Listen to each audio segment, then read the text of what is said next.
الرحمن الرحيم والصلاة والسلام على مولانا رسول الله وآله وصحبه. Honorable présence, mesdames et messieurs, chers amis, il m'est un immense plaisir de participer à cette prestigieuse rencontre et de prendre part à ce panel dédié à une thématique centrale et d'actualité qui est gouvernements régionaux et compétitivité territoriale.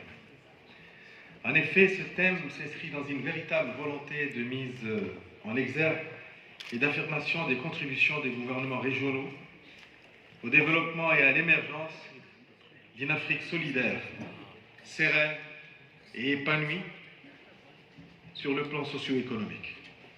Du fait que la territorialisation du développement contribue incontestablement à la croissance économique des pays, chaque État se trouve dans l'obligation de développer ses territoires et les rendre attractifs, ayant chacun des atouts susceptibles à les transformer en des puissances économiques locales ou régionales.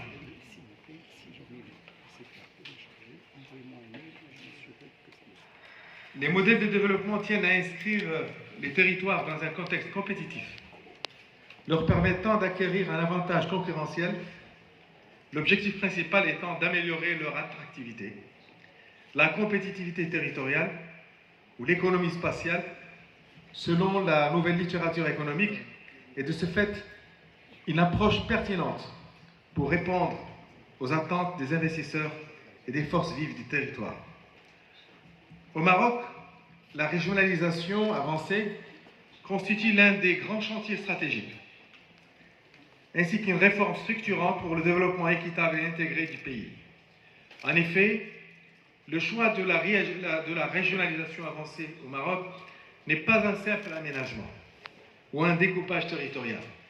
Il reflète la détermination du royaume à profiter de l'élan de la modernisation des États au niveau mondial, ainsi que de la volonté d'amplifier son développement durable à travers la mobilisation des synergies locales. Depuis son accession à l'indépendance, le Maroc a mis en place différentes approches et stratégies pour faire face aux enjeux du développement, à travers une régionalisation avancée, inclusive et cohérente. Le pays aspire à un développement économique harmonieux. La régionalisation voulue par le Maroc vise le renforcement du processus démocratique à travers l'instauration d'une démocratie locale et l'assurance d'une gestion de proximité incluant les acteurs locaux dans la gestion autonome de leurs affaires, tout en tenant compte de leurs spécificités, des potentialités et atouts socio-économiques de leur région. Ainsi, les régions doivent s'ériger en pôle de compétitivité. Et, dans ce cadre, elles sont invitées à développer, à repenser leur paradigme économique et à innover.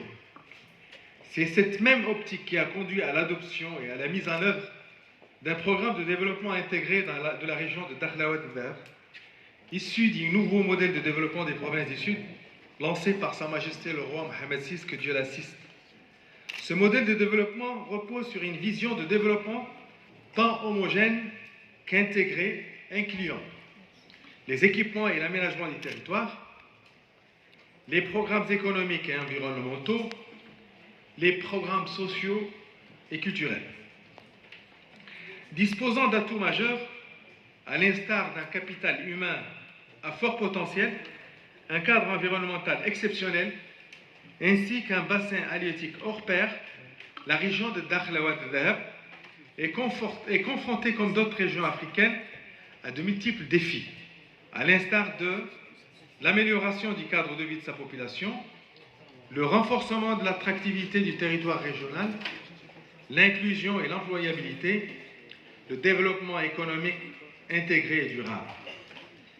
Grâce à une forte impulsion royale et l'engagement volontariste des pouvoirs publics, le plan de développement régional focalise toute son énergie sur des objectifs ambitieux visant la création de 20 000 emplois, la génération de 15 milliards de valeurs ajoutées et de 20 milliards de dirhams d'investissement de projets structurants.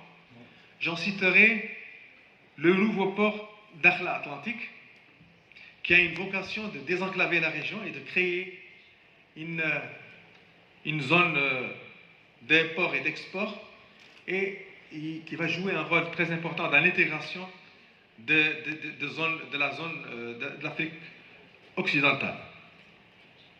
La plateforme multimodale et ports de transbordement de rang mondial, la création de zones industrielles et d'activités selon les normes internationales, le renforcement des liaisons terrestres et aériennes, prédisposant la région à devenir un territoire attrayant et incarnant le rôle d'un hub commercial ouest-africain. Dakhla aujourd'hui, sur le plan de la liaison aérienne, et qui joue un rôle important surtout dans des secteurs comme le tourisme, est aujourd'hui la première destination au Maroc pour tous les sports nautiques. Par ailleurs, les efforts consentis par les autorités ont permis de transformer et d'améliorer la vie des habitants du Sahara marocain grâce, entre autres, à une bonne gestion des ressources hydriques et une meilleure distribution de l'eau.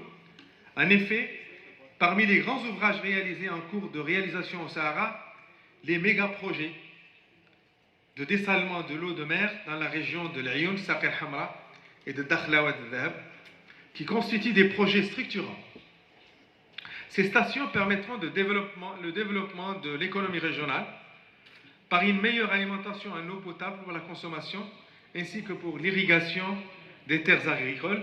J'en citerai ici le projet agricole très important qui va être lancé ou qui a déjà été lancé de 5000 hectares qui va faire de Dakhla un pôle de production agricole important qui pourra même égaler des régions traditionnellement connues au Maroc par l'agriculture comme le Souss en valeur.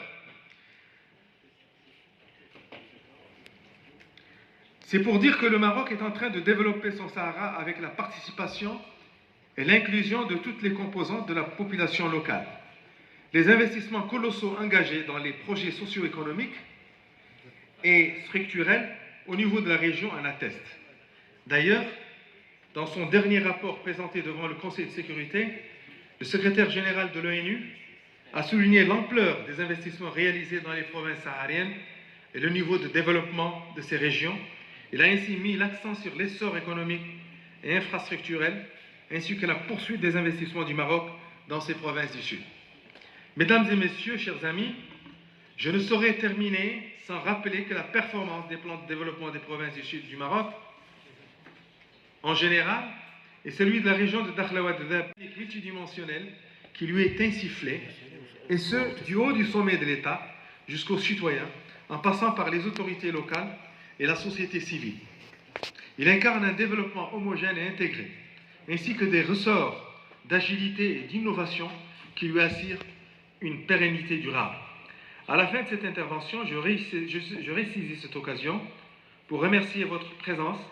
Je réitère encore une fois mes salutations aux organisateurs de ce forum des régions d'Afrique et mes sincères souhaits de réussite de ces travaux. Merci.